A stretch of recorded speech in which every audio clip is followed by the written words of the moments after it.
Stress, stress को हिंदी में प्रतिबल बोला जाता है। प्रतिबल एक तरह का इंटरनल रेजिस्टिंग फोर्स होता है। जैसे हम किसी बॉडी पे फोर्स लगाते हैं तो बॉडी को अगर फोर्स का वो आपका डायरेक्शन ये करेंगे तो अगर उसको कंप्रेस करेंगे तो कंप्रेसिव फोर्स लगेगा, और फोर्स अगर बॉडी को खींचेंगे तो टेंसाइल फोर्स होता है। अगर इसको आपको शेयर करेंगे उसके ऊपर सरफेस के लॉन्ग डायरेक्शन लगाएंगे तो शेयरिंग फोर्स होता है। तो स्ट्रेस कुछ होता नहीं, स्ट्रेस एक तरह का फोर्स ही है, फोर्स पर एरिया बोलते हैं इसको। ये इंटरनल रेजिस्टिंग फोर्स है। जैसे हम बॉडी को आगे खींचेंगे तो बॉडी खींचने का विरोध करेगी, वो खींचने का तब तक विरोध करेगी जब तक कि आपका फोर्स जो है, जब तक आपका फोर्स उस बॉडी के रेजिस्टिंग फोर्स से ज़्यादा ना हो जाए, बॉडी इलांगेट होगी नहीं, वो न्यूट्रल पोजीशन में रहेगी। जब बॉडी का इलांगेशन होने लगेगा तो उसमें धीरे धीरे डिफॉर्मेशन आएगा। तो स्ट्रेस एक तरह का इंटरनल रेजिस्टिंग फोर्स होता है, फोर्स पर यूनिट एरिया, किसी एरिया के अराउंड जो फोर्स लगता है इंटरनल रेजिस्टिंग फोर्स, उसी को स्ट्रेस बोलते हैं। स्ट्रेस को हिंदी में प्रतिबल बोलते हैं। आपने इंटरमीडिएट वगैरह या हाई स्कूल में ये चीज़ें पढ़ी हुई होगी। तो इसको लिखना चाहे तो it is defined as force per unit area, या इसको दूसरे वर्ड्स में भी बोल सकते हैं कि it is nothing, it is but internal resisting force which act along a plane. The direction of stress is opposite to direction of force. It is denoted by sigma. Sigma एक Greek letter होता है जिसको इसको define किया जाता है, इसका symbol है ये सिग्मा।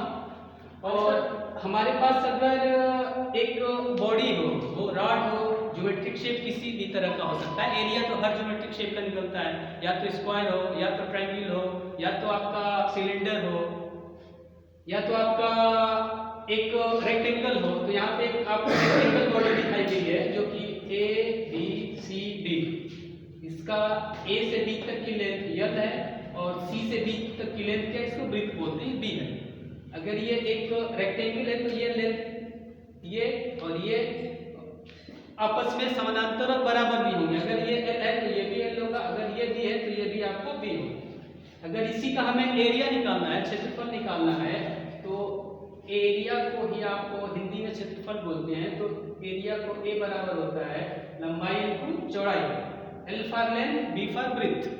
तो इसका एरिया निकल जाएगा। एरिया की अगर कोई आपसे यूनिट पूछे कि सर इसकी यूनिट क्या होगी, तो यूनिट आप करेंगे, यूनिट डिपेंड करती है फार्मूले पे, यूनिट डिपेंड करती है। देखने इसमें लेंथ दो बार आ रही है, ये भी लेंथ है, ये भी एक तरह की लेंथ है, लेकिन इसको ब्रेथ बोला जाता है। तो एल को अगर हम सेंटीमीटर में लेंगे, बी को सेंटीमीटर में लेंगे, तो एरिया की यूनिट हो जाएगी सेंटीमीटर स्क्वायर।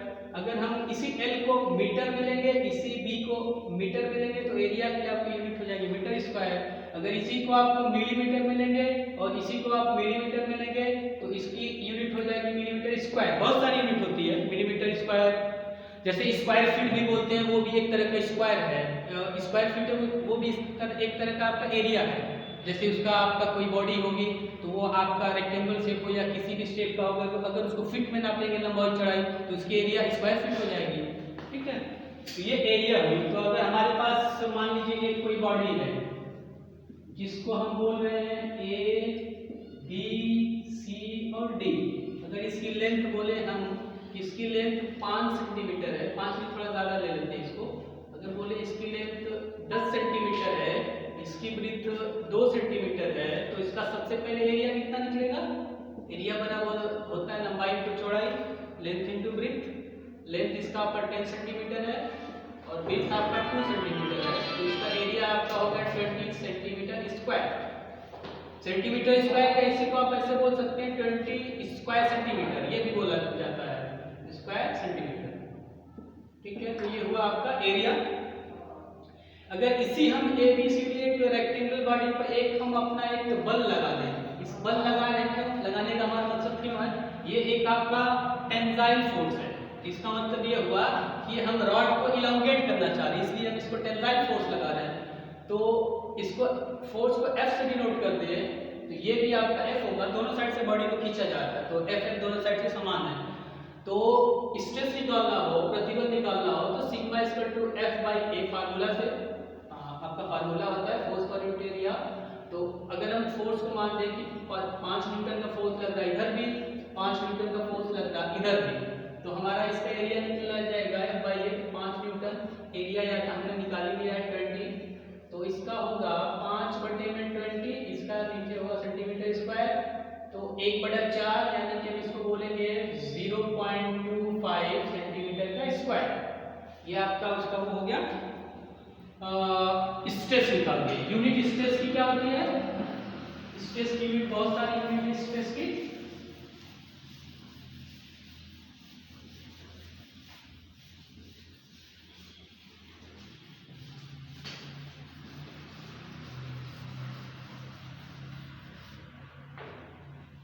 अब हम यूनिट स्ट्रेस की डिस्कस करेंगे।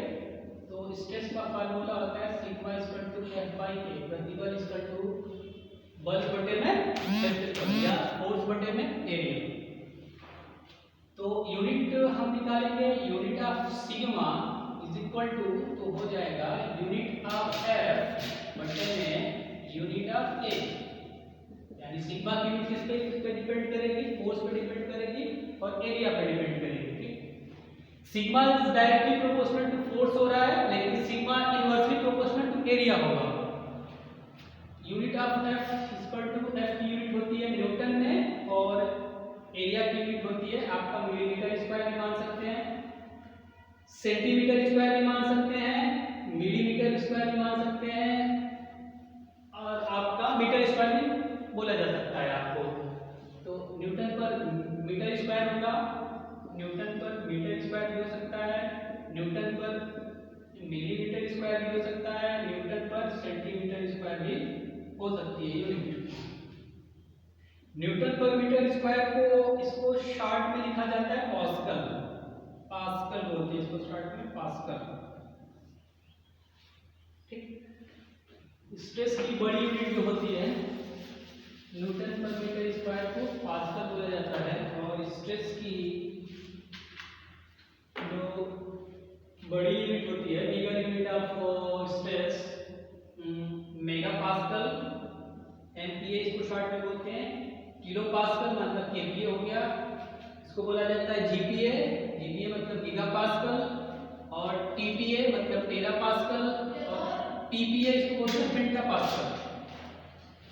एमपीए मतलब 1 एमपीए में देखिए सबका एम, के, जी, टी और पी, इसको क्या बोलते हैं? M for mega, M for mega, K for kilo और जी फॉर गीगा और टी फॉर टेरा और पी फॉर पेंटा। एक तरह का ये वर्ड होता है, यूज होता है। मेगा मतलब होता है 10 की पावर 6, किलो मतलब होता है 10 की पावर 3, गीगा मतलब होता है 10 की पावर 9, टेरा मतलब होता है 10 की पावर 12, पेंटा मतलब होता है 10 की पावर 15। अगर कोई आपसे बोले कि 1 टेरा पास्कल में, 1 टेरा पास्कल में कितने पास्कल होंगे, तो टेरा के लिए आप सिर्फ लगा देंगे और 10 की पावर 12 कर देंगे तो 10 की पावर 12 पास्कल होगा। अगर आपसे पूछे कोई कि 20 टेरा टीपीए में कितना पास्कल होगा, तो 20 तो आप उतार देंगे ऐसे, टीपीए को 10 की पावर 12 कर देंगे और पास्कल को पास्कल हो गया। ठीक है, तो ये आपका ऐसे होता है। इसी तरह आपका 1 जीपीए में मतलब होता है 10 की पावर 9 पास्कल। 1 केपीए में, किलो पास्कल बोलते हैं, केपीए में 10 की पावर 3 पास्कल। 1 पीपीए होता है, 1 पेंटा पास्कल होता है, इसको बोलते हैं 10 की पावर 15 पास्कल। तो ये हुई आपकी यूनिट की बात, यूनिट। ये हुई आपका इकाई, यूनिट को हिंदी में बोलते हैं इकाई।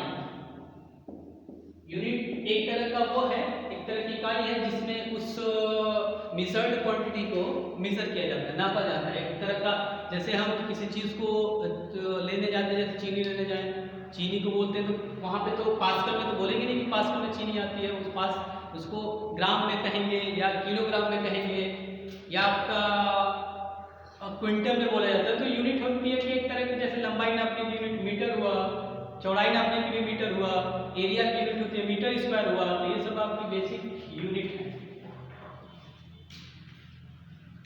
यूनिट इसको बोला जाता है जिसमें क्वांटिटी आपकी मेजर की जाए। इसमें आपको कुछ न्यूमेरिकल डिस्कस होगा स्ट्रेस का।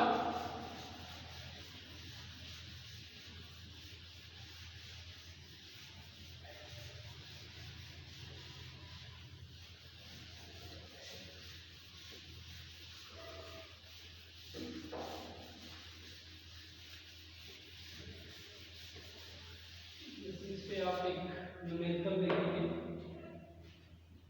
न्यूमेरिकल स्ट्रेस का न्यूमेरिकल देखेंगे। Rigid body which shape is circular, which shape is circular, the data is given below, the data is given below. Diameter of body, diameter बोलते हैं व्यास, हिंदी में बोला जाता है व्यास। बॉडी को बोलते हैं वस्तु। Diameter of body D is equal to 10 centimeter. Force applied on body as is equal to 10 kilonewton. Then calculate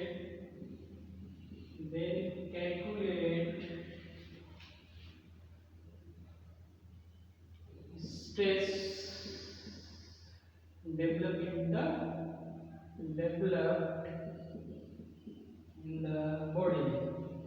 stress मतलब प्रतिबल, डेवलप मतलब कितना प्रतिबल उत्पन्न हुआ है उसको मेजर करना है। डेटा दिया गया है, इसका एक बॉडी है, जैसे फिगर बना देते हैं यहाँ पे। ये आपकी एक बॉडी है जिसका शेप आपका सर्कुलर टाइप का है। ये आपकी body A B C D, जिसकी आपको